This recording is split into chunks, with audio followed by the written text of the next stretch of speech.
সংবাদগুলো নিয়ে কথা বলবো আজকের সংবাদ সম্প্রসারণে। শুরুতেই কথা বলতে চাই উপজেলা নির্বাচন। আজকে দ্বিতীয় দফার উপজেলা নির্বাচন অনুষ্ঠিত হলো এবং সারাদিন ধরে আমরা যে খবরটি দেখছিলাম, শান্তিপূর্ণ ভোট গ্রহণ হচ্ছে, ভোটার উপস্থিতি খুব কম এবং নিরুত্তাপ। কিন্তু নির্বাচনী দায়িত্ব শেষে ফেরার পথে আমরা একদম শেষ সময় দেখলাম বাঘাইছড়িতে ৮ জন আহত হয়েছে, 6 জন নিহত হয়েছে এই পর্যন্ত আমরা যা খবর পাচ্ছি। জনাব মাহফুজুল্লাহ, কি বলবেন? না, একটা তো শুনলাম নির্বাচন কমিশনের সচিব বললেন যে নির্বাচন খুব শান্তিপূর্ণ হয়েছে, অবাধ হয়েছে। এইটা হ্যাঁ, শান্তিপূর্ণ হয়েছে, কারণ যদি ভোটার না থাকে তো শান্তিপূর্ণ হওয়ার কথা, গোলযোগ খাবন করে হবে এক। দ্বিতীয় হচ্ছে প্রতিদ্বন্দ্বী প্রার্থী যদি না থাকে তাহলেও আপনার ওখানে কোনো প্রতিদ্বন্দ্বিতা হয় না। এটাতে গেলে একদিক, কিন্তু যেটি আসলে উদ্বেগের বিষয় সেটা হচ্ছে এই যে আপনার বাঘাইছড়িতে আপনার ব্রাশ ফায়ারে প্রিজাইডিং অফিসার মারা গেছেন, আরও 6 জন মারা গেছেন। দেখেন, এই পার্বত্য চট্টগ্রামকে কেন্দ্র করে বহুদিন ধরেই উত্তেজনা, অশান্তি চলে আসছিল, এবং এটা আজকের না, অনেক পুরনো। ওখানে এক ধরনের বিক্ষোভ, এক ধরনের অসন্তোষ, এক ধরনের জনগণের যে চাহিদার সঙ্গে তাল মেলাতে না পারা সরকারের, এগুলো কিন্তু বর্তমান, এবং এটি বহুদিন ধরে যখন কাপ্তাই আপনার জলবিদ্যুৎ কেন্দ্র হয় তখন থেকে কিন্তু এটা সূত্রপাত সেই সময়।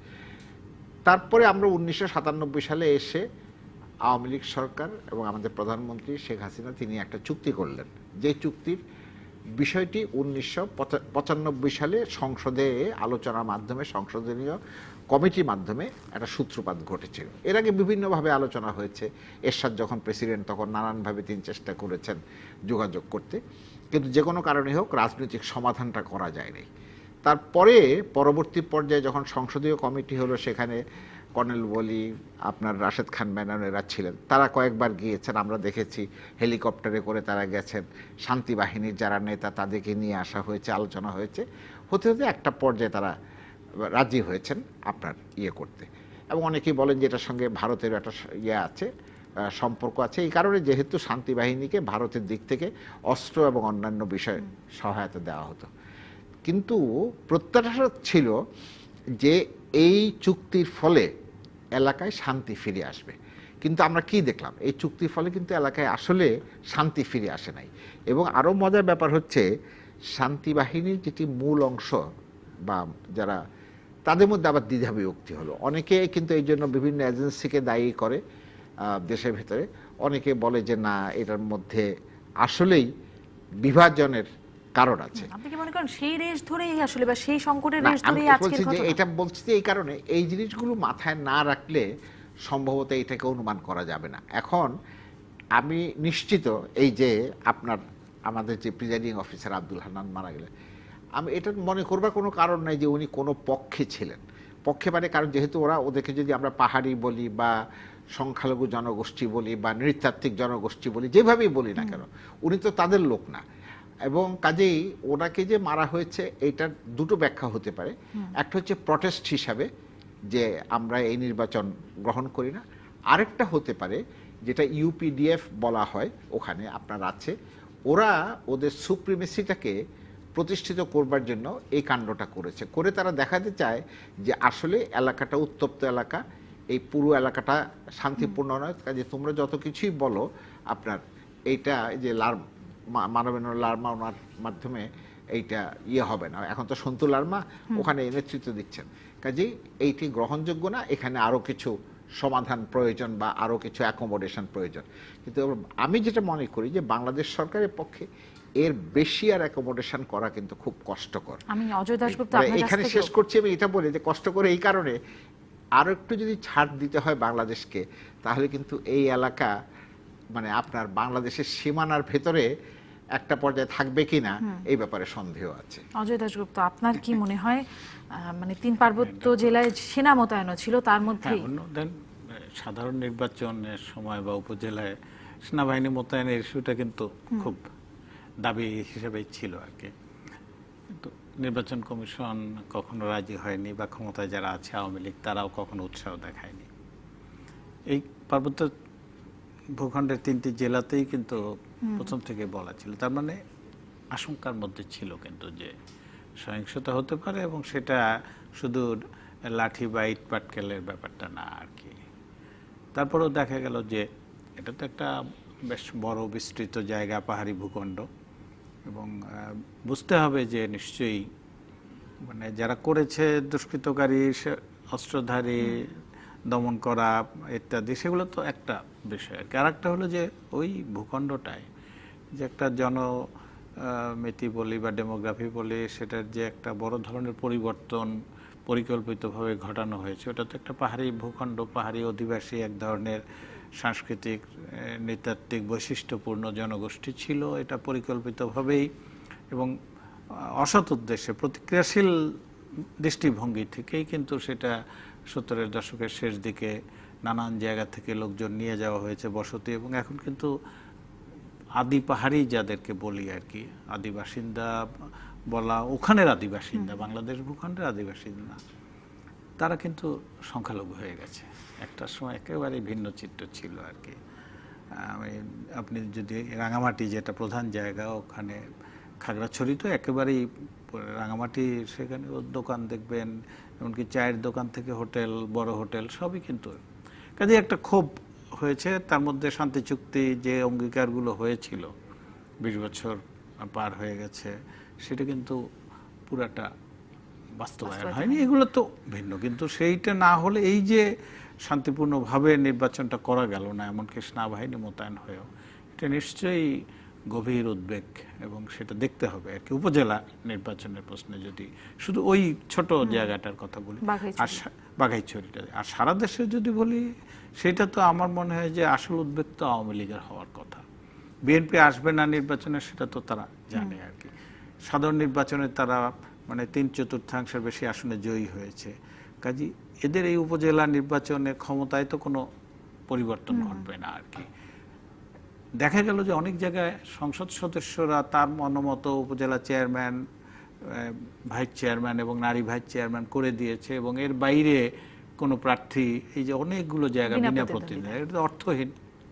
এবং যেখানে আওয়ামী লীগ নিজেরা বলছে যে জনগণ ভোট দিয়েছে, জনগণের সমর্থন আছে, অথচ ভোটাররা ভোট কেন্দ্রে নাই। যারা বলছে যে জনসমর্থন আছে, কেন যাবে? তাদের হাতে তো চয়েস নাই, কাকে তারা না, যেখানে চয়েস আছে সেখানেও কিন্তু যাচ্ছে না আর কি। অর্থাৎ ভোট কেন্দ্রগুলো দেখা যাচ্ছে যে সবটাই খালি। এই জায়গাটা তো আওয়ামী লীগের উদ্বেগের ব্যাপার, যে কারণ মানুষ যদি ভোট কেন্দ্রে না যায়, এমনকি একক প্রার্থী থাকলেও কিন্তু এই যে চীনে ওরা দেখা যায় যে একক প্রার্থী, হ্যাঁ না ভোটের মতো, কিন্তু ওই চীনের কমিউনিস্ট পার্টি বা ভিয়েতনামের কমিউনিস্ট পার্টি বা কিউবার কমিউনিস্ট পার্টি, নানা নামে আর কি, কিন্তু এই তো একই। তারা তো তাদের সমর্থকদের ভোট কেন্দ্রে নিয়ে যায়। বাস্তবতা আসলে সেরকমটা না নিশ্চয়ই। মানে আমাদের এখানে ভোটাররাও কিন্তু ভোট কেন্দ্রে যাচ্ছে না, এবং এটা মুখে আমি যাই বলি যে 50% ভোট কাস্ট হয়েছে বা 70% ভোট কাস্ট হয়েছে, বাস্তবে ভোট মানুষের তো এগুলো উপলব্ধিতা আছে। এটা অবশ্যই ক্ষমতাসীন যারা আছে তাদের ভাবতে হবে, কারণ আমার এর মধ্যে নির্বাচন কমিশন সচিব হেলালুদ্দিন আহমদ তিনি বললেন নির্বাচন অবাধ, সুষ্ঠু, শান্তিপূর্ণ একটা বলবো আর কি, কিন্তু একটা নতুন কথা বলেছেন আর কি। সেটা হচ্ছে যে ব্যালট পেপার নির্বাচনের দিন সকালে পাঠাবে, তার মানে পৌর নির্বাচনের সামনে, পৌরসভাও কিন্তু দেশে 300 এরকম হবে আর কি। সেটা কিন্তু একটা ইঙ্গিত বহ। কি লাভ হবে তাতে? সেটা হচ্ছে ওই যে অভিযোগটা উঠছে যে আগের রাতে অনেক জায়গা ব্যালট পেপার নিয়ে সিল দেওয়া হয়, বাক্সে ভরে রাখা হয়, নিশ্চয়ই এই মন্তব্য ওইটারই একটা শিফট হয়ে আসা, যে আমরা আর আগের রাতে ব্যালট পেপার পাঠাচ্ছি না আর কি। জনাব মাহফুজুল্লাহ, মানে এতে কি হবে? নির্বাচনের দিন যেটি অজয় দাশগুপ্ত বলছিলেন, এই বিষয়ে একটু মন্তব্য জানান। না, এটা তো আপনার প্রধান নির্বাচন কমিশনার যখন জাতীয় নির্বাচন হলো তখন অস্বীকার করেছেন, কিন্তু পরবর্তী পর্যায়ে উনি বলেছেন যে রাতের বেলা, আগের দিন রাতের বেলা ব্যালট বাক্স বোঝাই করার ঘটনা ঘটেছে, যেটা আবার ঘটেছে তাকে তিনি বলেছেন, ঘটেছে এটি তো বলেন। এখন শুনেন, কথা হয় কি, কথা থেকে তো একটা মিনিং বের করা যায়। এটার মিনিংটা হচ্ছে তাই যে ঘটনা ঘটেছে। আচ্ছা, তারপর ডাকসু নির্বাচন সম্পর্কে বলতে গিয়েও কিন্তু তিনি এই কথা বলেছেন। ব্যাপারটা কি? ব্যাপারটা নির্বাচন কমিশন মনে করছে যে আমি যদি আগের রাতে ব্যালট বাক্স পৌঁছাই তাহলে ব্যালট বাক্স ঝামেলা হতে পারে, ব্যালট পেপার, হ্যাঁ ওই তো ব্যালট বাক্স ভরে দেওয়া হবে। তো এই ঝামেলাটা যে হবে, এটা তো আজকে নতুন বিষয় না, কিন্তু আমাদের দেশে নির্বাচনের সময় এই ঝামেলা কিন্তু হয়ে আসছে, অনেকদিন থেকে হয়ে আসছে। ব্যালট পেপার ছিনতাই থেকে শুরু করে ব্যালট পেপারে সিল মেরে ভরে দেওয়া, আগের দিন রাতের ঘটনাটা এইবার প্রথম একটা প্রবণতা হিসেবে এসছে। তো এখন সকাল বলছেন যে সকাল 9টার সময়, হ্যাঁ, এখন বাংলাদেশের যে অবস্থা এবং যোগাযোগের যে অবস্থা, আমি জানি না, নিশ্চয়ই নির্বাচন কমিশন একটা ব্যবস্থা গ্রহণ করবে যাতে সকাল 9টার মধ্যে সব জায়গায় ব্যালট পেপার পৌঁছানো সম্ভব হয়। তো জেলায় আগে হ্যাঁ, জেলায় আগে পাঠিয়ে দিয়ে একটা ব্যবস্থা করবে। তারপরে অনেক জেলা আছে যেখানে আপনার যেতে হলে, যেমন গাজীপুর থেকে আর একটু ভেতরের দিকে যদি যান, সাইকেল ছাড়া অন্য কোনো বাহন নাই।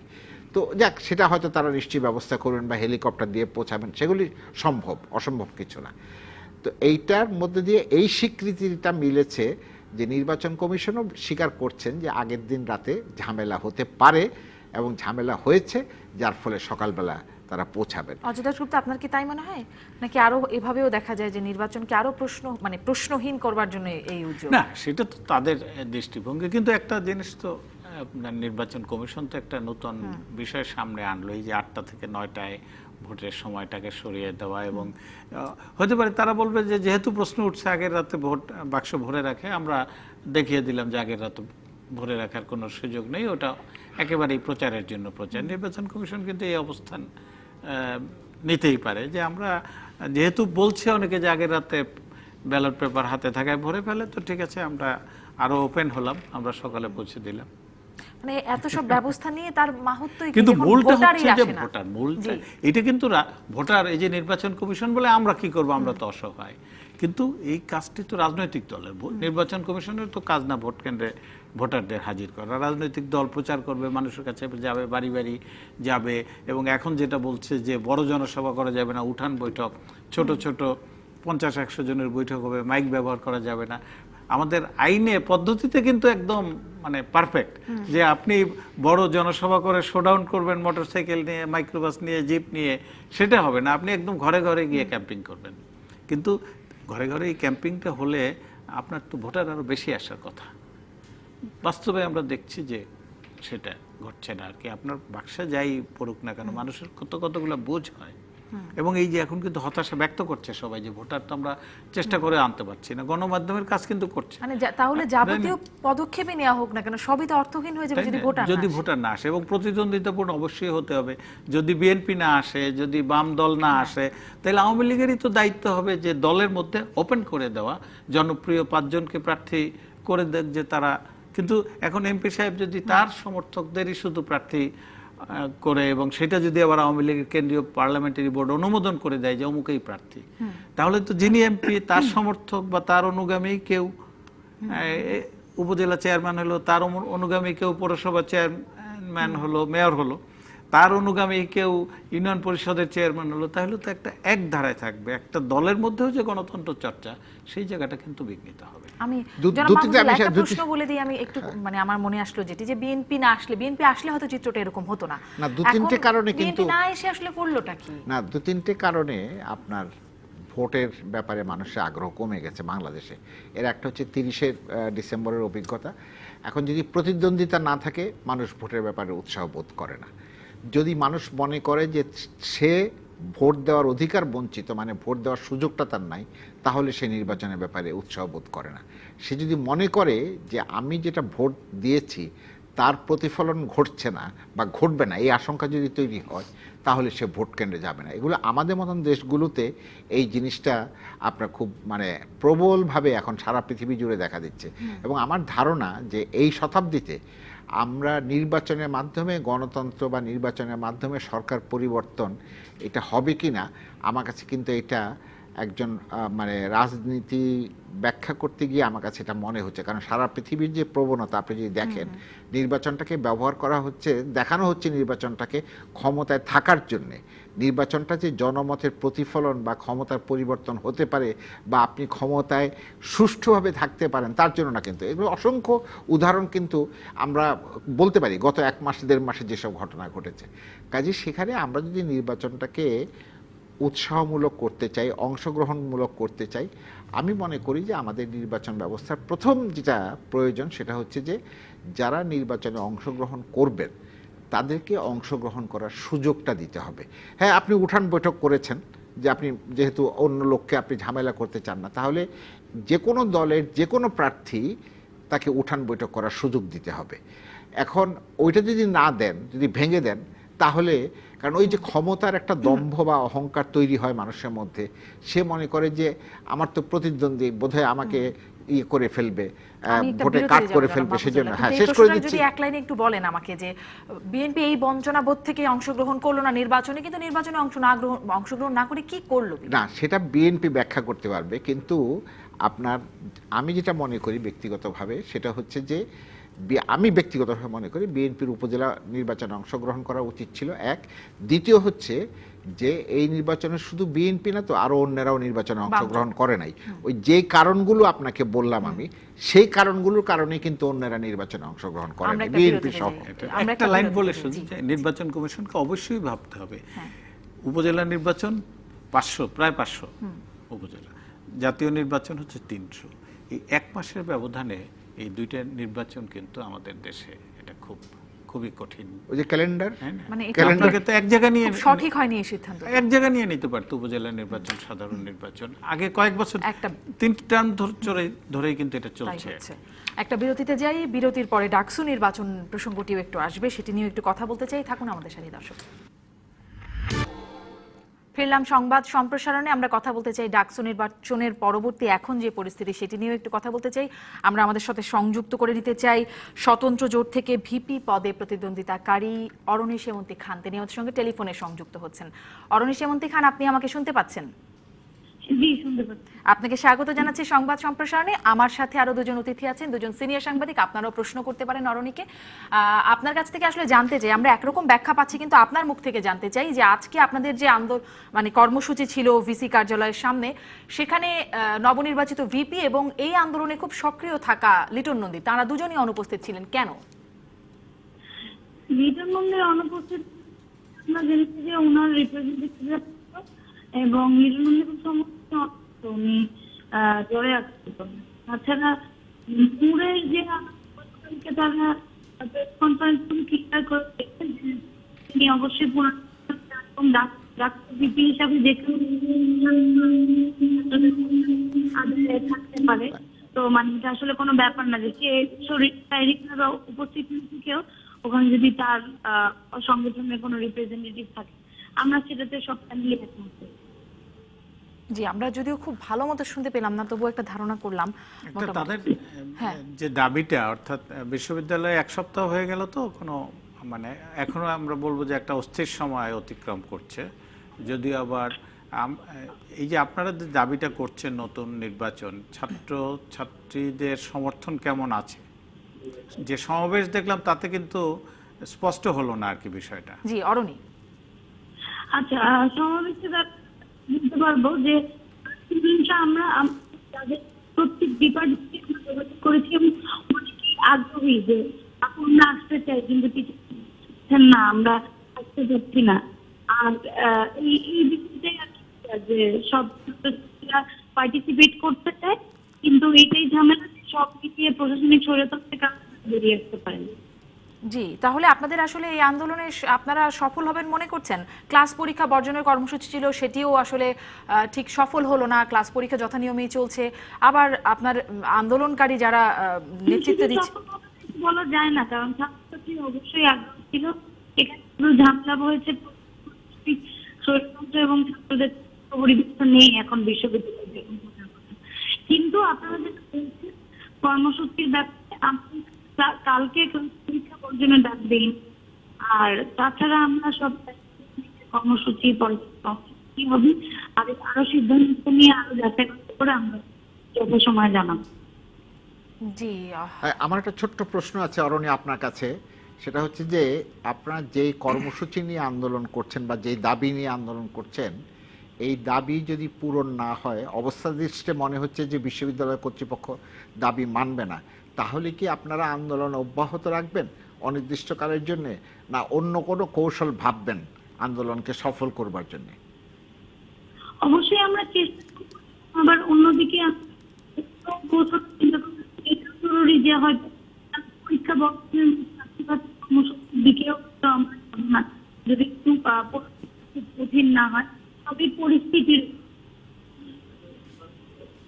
জি, অরণি সেমন্তী খান, খুবই দুঃখিত, আমরা ঠিক আপনাকে পরিষ্কার বুঝতে পারছি না। আমরা মোটামুটি ধারণা করে নিতে পারছি আপনার কথা। অরণি সেমন্তী খান, ধন্যবাদ আপনাকে আমাদের সঙ্গে সংযুক্ত হওয়ার জন্য। আসলে নেটওয়ার্কের এত বাজে অবস্থা, এটা আমাকে সরাসরি অনিয়ারেই বলতে হচ্ছে। প্রায় দিনই এই অসুবিধা হয় আমাদের, নেটওয়ার্কের কারণে খুব ভালো মতো আমরা শুনতে পাই না, অস্পষ্ট একটা আবছা আবছা করে ধরে নিতে হয়। অজয় দাশগুপ্ত, আপনার কি মনে হয় আসলে এই আন্দোলনের ভবিষ্যৎ কি দেখতে পাচ্ছেন? না, একটা ছাত্রছাত্রীরা তো নির্বাচন পদ্ধতি নিয়ে তাদের একটা অংশ, ধরেন ধারাটা হতে পারে ক্ষীণ, কিন্তু একটা অপিনিয়ন তারা বলতেই পারে, নির্বাচন নিয়ে অনিয়মের কথা বলতে পারে, ভালো হয়নি, সুষ্ঠু হয়নি, কর্তৃপক্ষ তাদের মতো করে ব্যাখ্যা দিচ্ছে। এটা তো ছাত্রছাত্রীরা এবং তরুণ প্রজন্ম এগুলো হয়েই থাকে। কিন্তু আমার মনে হয় যে ক্যাম্পাসটা, মানে যদি বহু বছর, প্রায় 29 বছর পরে নির্বাচন হলো এবং আমরা ধরে নিয়েছিলাম, কিন্তু যে এর ধারাবাহিকতায় অন্য বিশ্ববিদ্যালয়গুলো, এবং আমি তো মনে করি যে খুব দ্রুত বেসরকারি বিশ্ববিদ্যালয়গুলোতেও নির্বাচনের কথা ভাবা উচিত। কারণ ওখানে ছাত্রছাত্রী কিন্তু এখন পাবলিক বিশ্ববিদ্যালয়ের চেয়ে বেশি হয়ে গেছে। আমরা গণতান্ত্রিক অধিকারের কথা বলবো, আর ওই জায়গাগুলো থাকবে রাজনীতি মুক্ত লেখা একটা প্রহসনের মতো, সেটা কোনোভাবেই হতে পারে না, সেটা ভিন্ন। কিন্তু এই ক্যাম্পাস যদি, এটা যারা জয়ী হয়েছে নানা দলের, এটা কিন্তু এক দলের জয়ী হয়েছে। অনেকেই বলছিল যে ছাত্রলীগ, ডাকসু সব ছাত্রাবাস, ছাত্রীদের এগুলো সব জয়ী হবে, অন্য কাউকে ধারে কাছেও যেতে দেবে না। বাস্তবে কিন্তু হয়নি। এবং সবচেয়ে গুরুত্বপূর্ণ পদ যদি বলি সহসভাপতি ডাকসু, সেটাও জয়ী। কাজে দ্রুত ক্যাম্পাসে একটা এদের কথা বলার যেগুলোর প্রোটেস্ট করেছে, সেই প্রোটেস্টগুলো তো করতে হবে ছাত্রদের মধ্যে। মাহফুজুল্লাহ ভাই যেটা বললেন যে আপনাদের প্রতিবাদের মানে কৌশলটা পরিবর্তন, ক্লাসে গিয়ে বলবে, মানে আজকাল অনলাইনে প্রচারের সুযোগ আছে, সেগুলো বলবে। যদি তারা মনে করে যে তাদের হাতে প্রমাণ আছে যে নির্বাচন সুষ্ঠু হয়নি, সেটা বলবে। কিন্তু সেই কথাগুলো তো বলার ক্যাম্পাসে সুযোগ আছে। বলার জায়গাটা দুর্বল হয়ে যাচ্ছে কিনা জনাব না, মাহফুজুর? আমি আরেকদিনও বলেছিলাম যে এবারে ডাকসু নির্বাচনে আমাদের মেয়েরা বা কন্যাদের যদি বলি, তারা যে সাহস এবং শক্তি দেখিয়েছে, এটা সত্যিই অভিনন্দনযোগ্য। কিন্তু যে প্রশ্নগুলো উত্থাপিত হয়েছে ডাকসু নির্বাচনকে কেন্দ্র করে, এই প্রশ্নগুলোর সমাধান প্রয়োজন হবে। এখন কিভাবে হবে সেটা বিশ্ববিদ্যালয় কর্তৃপক্ষ এবং যারা দাবিগুলি তুলেছেন তাদের মধ্যে এটা স্থির হবে আলোচনার মাধ্যমে। এটা হচ্ছে এক। দ্বিতীয় হচ্ছে যে এইটা কিন্তু আমার কাছে মনে হয় যে এটা অব্যাহত থাকবে, এবং যে 5টি ছাত্র সংগঠন তারা যদি ঐক্যবদ্ধ হয়ে নির্বাচন করতো, তাহলে কিন্তু পরিস্থিতি আরো অনেক বেশি অনুকূল হতো তাদের জন্য।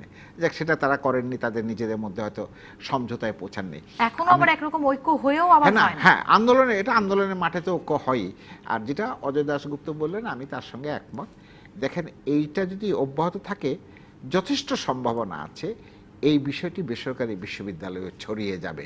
বেসরকারি বিশ্ববিদ্যালয়েও কিন্তু তখন শুরু হবে যে আমাদেরকে সংগঠন করবার, মানে ছাত্র সংসদ করবার অধিকার দেওয়া হোক, এবং হাজার হাজার ছেলে মেয়ে বেসরকারি বিশ্ববিদ্যালয়ে পড়ে, আপনি আমিও, হ্যাঁ, মানে এই মানে তো তারা যখন যদি এরকম ভাবে নেমে যায়, তখন কিন্তু ছাত্র রাজনীতি একটা অন্য চেহারা নিয়ে দাঁড়াবে, এবং ছাত্র রাজনীতি যখন ভিন্ন চেহারা নেয়, তখন দেশে কি ঘটে এটা আমাদের, অন্তত আমাদের এই দুজনের মানে বাস্তব অভিজ্ঞতা আছে। আমি সেজন্য বলছি যে এইখানে এখন এটা সমাধানটা কি হবে, এটা আমার কাছে খুব স্পষ্ট না। যে তারা পুনর্নির্বাচন দাবি করেছেন, বিশ্ববিদ্যালয় কর্তৃপক্ষ যদি পুনর্নির্বাচন মেনে নেয়, একটা তর্কের খাতিরে বলছি, তাহলে কিন্তু যাদের ছাত্রলীগের যারা জয়লাভ করেছেন তারা কিন্তু আর জয়লাভ করতে পারবেন না, কারণ তখন ডিফিটের মধ্য দিয়ে গিয়ে তাদেরকে নির্বাচন করতে হবে।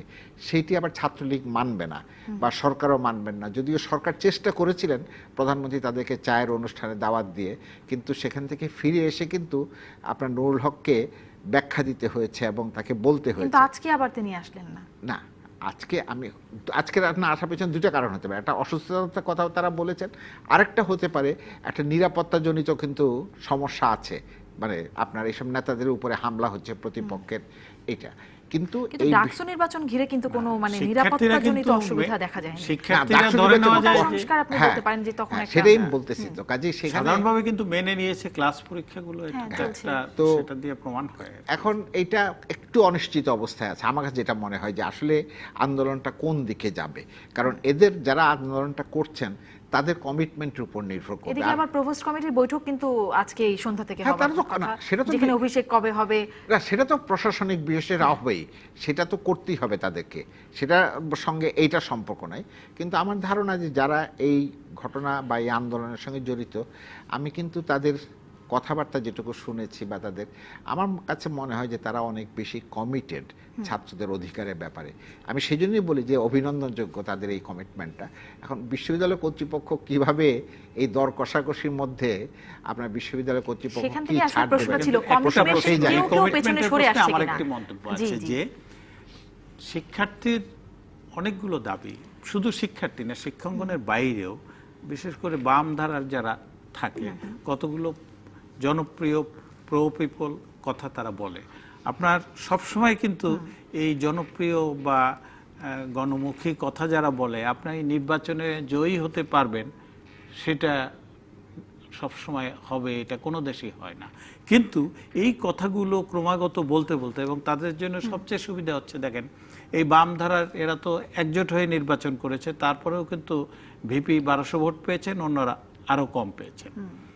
এর অর্থ এই না, অবস্থানে আছে এর অর্থ এই না যে তারা মানে তাদের যে কথাগুলো সেটা মূল্যহীন। এই কথাগুলো কিন্তু আপনি ছাত্র সংসদে জয়ী না হয়েও বলতে পারেন, সেই পরিবেশটা কিন্তু বিশ্ববিদ্যালয়ে আছে। এমনকি ধরে নেই যদি না থাকে, আপনাকে কিন্তু বলার সুযোগগুলো আজকাল গণমাধ্যম আপনাকে সহযোগিতা করছে, সামাজিক গণমাধ্যম বলেন, আমার হাতে আসলে সময় নেই, সামাজিক গণমাধ্যম সহযোগিতা করছে। এর আপনি বলে যান এই এই নির্বাচনে কথাগুলো কেমন ছিল, কারণ এর আগে কোন নির্বাচন 29 বছর আগে কোন আমি যেটা নির্বাচনে মনে করি, গণমাধ্যম এমনটা আমি ছিল যেটা না। মনে এই করি, রোল প্লে করে। আমি যেটা মনে করি আসলে যারা সরকারি ছাত্র সংগঠন মানে আওয়ামী লীগের সহযোগী সংগঠন তো ছাত্রলীগ, তাদের উচিত হবে নিশ্চয়তা দেওয়া যে তোমরা ক্যাম্পাসে অবাধে আসা যাওয়া করতে পারবে, অবাধে রাজনীতি করতে পারবে, কথা বলতে পারবে, কারণ অতীতে যা ঘটেছে থাকতে দেওয়া হয় নাই, বের করে দেওয়া হয়েছে হলে, সেইটা একটা মানে গ্রহণযোগ্য সমাধান, ডাকসু ওয়ান নির্বাচনকে স্টেপ ঘিরে ওয়ান অবশ্য আমরা স্টেপ এই হতে পারে। সহাবস্থানটা দেখেছি হ্যাঁ। অনেকদিন পরে হলেও। একটা বিরতিতে যেতেই হবে এবং একটা তথ্য জানিয়ে দেই, প্রপোজড কমিটির সিদ্ধান্ত এসেছে 23শে মার্চ অভিষেক অনুষ্ঠান অনুষ্ঠিত হবে। দর্শক বিরতি নিচ্ছি, ফিরছি একটু পর।